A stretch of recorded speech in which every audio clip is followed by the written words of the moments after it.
नमस्कार दोस्तों और हमारे चैनल में वापस स्वागत है।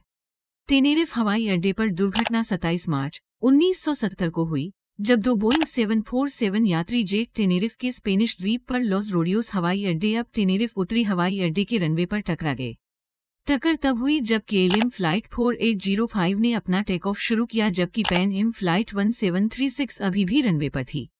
प्रभाव और परिणामी आग के कारण केएलएम 4805 पर सवार सभी लोग और पैन एम 1736 में सवार अधिकांश लोग मारे गए। विमान के अगले भाग में केवल 61 लोग बचे थे। 583 मौतों के साथ ये आपदा विमानन इतिहास की सबसे घातक दुर्घटना है।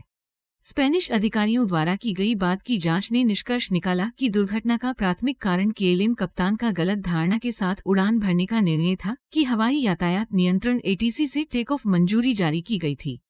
डच जांचकर्ताओं ने केएलएम चालक दल और एटीसी के बीच रेडियो संचार में आपसी गलतफहमी पर अधिक जोर दिया, लेकिन अंततः केएलएम ने स्वीकार किया कि दुर्घटना के लिए उनका चालक दल जिम्मेदार था और एयरलाइन सभी पीड़ितों के रिश्तेदारों को आर्थिक रूप से मुआवजा देने के लिए सहमत हुई। टावर ने केएलएम विमान को रनवे की पूरी लंबाई के नीचे टैक्सी चलाने का निर्देश दिया और फिर एक उड़ान भरी। टेक ऑफ स्थिति में आने के लिए 180 मोड़। जब केएलएम रनवे पर बैक टैक्सी कर रहा था, नियंत्रक ने फ्लाइट क्रू से रिपोर्ट करने के लिए कहा कि वह एटीसी क्लीयरेंस की प्रतिलिपि बनाने के लिए कब तैयार है। चूंकि उड़ान चालक दल चेकलिस्ट का पालन कर रहा था, इसलिए विमान के टेक ऑफ स्थिति में आने तक क्लीयरेंस की प्रतिलिपि बनाना स्थगित कर दिया गया था। कुछ ही समय बाद पैन एम को निर्देश दिया गया कि वे उसी रनवे के नीचे केएलएम का अनुसरण करें, अपनी बाईं ओर तीसरा निकास लेकर उससे बाहर निकले और फिर समानांतर टैक्सीवे का उपयोग करें। प्रारंभ में चालक दल को यह स्पष्ट नहीं था कि नियंत्रक ने उन्हें पहला या तीसरा निकास लेने के लिए कहा था या नहीं। चालक दल ने स्पष्टीकरण मांगा और नियंत्रक ने जोरदार जवाब देते हुए कहा, तीसरा श्रीमान, 1 2 3 तीसरा। चालक दल ने टैक्सी शुरू की और हवाई अड्डे के आरेख का उपयोग करके अचिन्हित टैक्सीवे की पहचान करने के लिए आगे बढ़े। जैसे ही वे उन तक पहुंचे, चालक दल ने पहले दो टैक्सीवे C1 और C2 की सफलतापूर्वक पहचान की, लेकिन कॉकपिट में उनकी चर्चा से संकेत मिला कि उन्होंने तीसरा टैक्सीवे C3 नहीं देखा है, जिसका उपयोग करने का उन्हें निर्देश दिया गया था। रनवे निकास की पहचान करने के लिए कोई चिन्ह या संकेत नहीं थे और वे खराब दृश्यता की स्थिति में थे। ऐसा प्रतीत हुआ कि पैन एम क्रू टक्कर तक रनवे पर अपनी स्थिति को लेकर अनिश्चित था, जो चौथे टैक्सीवे C4 के चौराहे के पास हुई थी। तीसरे टैक्सीवे के कोण के लिए विमान को 148 मोड़ की आवश्यकता होगी, जो अभी भी भीड़भाड़ वाले मुख्य एप्रन की ओर वापस ले जाएगा। C3 के अंत में पैन एम को एक और 148 मोड़ लेना होगा ताकि रनवे की शुरुआत की ओर टैक्सी चलाना जारी रखा जा सके, दर्पण वाले अक्षर जेट के समान। टैक्सीवे C4 को 235 मोड़ की आवश्यकता होगी। दुर्घटना के बाद एयरलाइन पायलट एसोसिएशन अल्पा द्वारा किए गए एक अध्ययन ने निष्कर्ष निकाला कि टैक्सीवे C3 के अंत में दूसरा 148 मोड़ बनाना एक व्यावहारिक असंभव होता।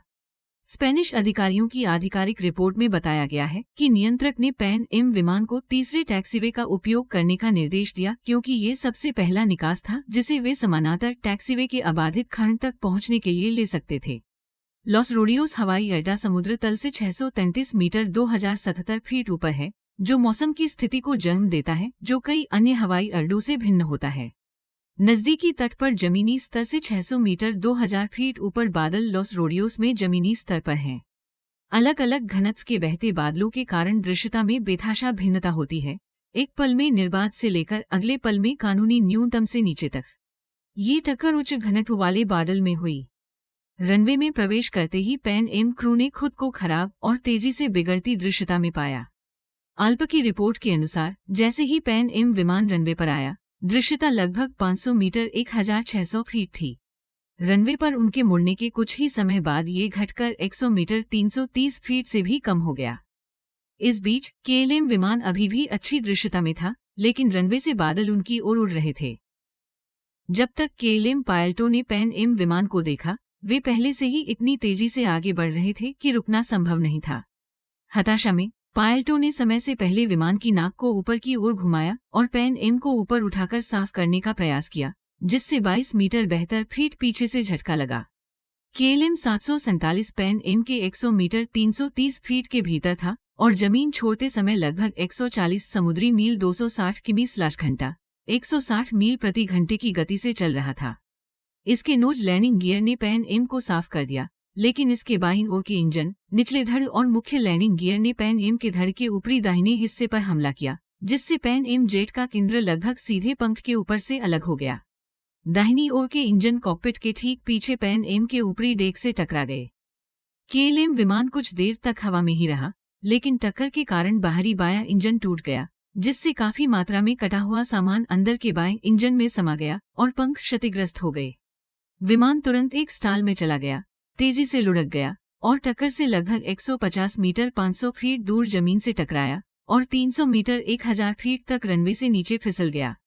ईंधन का पूरा भार, जो पहले देरी का कारण बना था, तुरंत आग के गोले में बदल गया, जिसे कई घंटों तक वश में नहीं किया जा सका। पैन एम उड़ान में जीवित बचे 61 लोगों में से एक ने कहा कि विमान की नाक में बैठने से शायद उसकी जान बच गई। हम सभी वापस आ गए और अगली बार एक विस्फोट हुआ और पूरे बंदरगाह का हिस्सा, विमान का बायां हिस्सा, पूरी तरह से फट गया। वैन ज़ेंटेन केएलएम के उड़ान प्रशिक्षण प्रमुख और उनके सबसे वरिष्ठ पायलटों में से एक थे। दुर्घटना से लगभग 2 महीने पहले उन्होंने फ्लाइट 4805 के सह पायलट पर बोइंग 747 योग्यता जांच की थी। उनकी तस्वीर का उपयोग पत्रिका विज्ञापनों जैसे प्रचार सामग्री के लिए किया गया था, जिसमें PHBUF बोर्ड पर इनफ्लाइट पत्रिका भी शामिल थी। केएलएम ने शुरू में सुझाव दिया था कि वैन ज़ेंटेन को जांच में मदद करनी चाहिए, इस बात से अनजान कि वह कप्तान था जो दुर्घटना में मारा गया था। टक्कर में दोनों हवाई जहाज नष्ट हो गए। केएलएम विमान में सवार सभी 248 यात्रियों और चालक दल की मृत्यु हो गई। साथ ही पैन एम विमान में सवार 335 यात्रियों और चालक दल की मृत्यु हो गई, मुख्य रूप से आग और विस्फोट के कारण, ईंधन फैलने और प्रभाव में प्रज्वलित होने के कारण। पैन एम विमान में सवार अन्य 61 यात्री और चालक दल बच गए। शुरुआत में 70 लोग बचे थे, लेकिन बाद में 9 यात्रियों की चोटों के कारण मौत हो गई। जीवित बचे लोगों में कैप्टन, प्रथम अधिकारी और फ्लाइट इंजीनियर शामिल थे। पैन एम पर जीवित बचे अधिकांश लोग धड़ संरचना में छेद के माध्यम से टकराव से दूर बरकरार बाएं विंग पर चले गए। प्रथम अधिकारी ब्रैक द्वारा उन्हें बंद करने के इरादे के बावजूद पैन एम के इंजन दुर्घटना के बाद कुछ मिनटों तक चलते रहे। कॉकपिट का ऊपरी हिस्सा, जहां इंजन स्विच स्थित थे, टक्कर में नष्ट हो गया था और सभी नियंत्रण रेखाएं टूट गईं, जिससे उड़ान चालक दल के पास विमान के सिस्टम को नियंत्रित करने का कोई साधन नहीं बचा। जीवित बचे लोग बचाव की प्रतीक्षा कर रहे थे, लेकिन यह तुरंत नहीं आया, क्योंकि अग्निशामकों को शुरू में पता नहीं था कि इसमें 2 विमान शामिल थे और घने कोहरे और धुएं में सैकड़ों मीटर दूर केएलएम मलबे पर ध्यान केंद्रित कर रहे थे। आखिरकार विंग पर बचे अधिकांश लोग नीचे जमीन पर गिर पड़े। वीडियो देखने के लिए धन्यवाद। अगर आपको वीडियो पसंद आए तो कृपया लाइक बटन दबाएं और इस तरह के और जानकारीपूर्ण वीडियो के लिए सब्सक्राइब करें।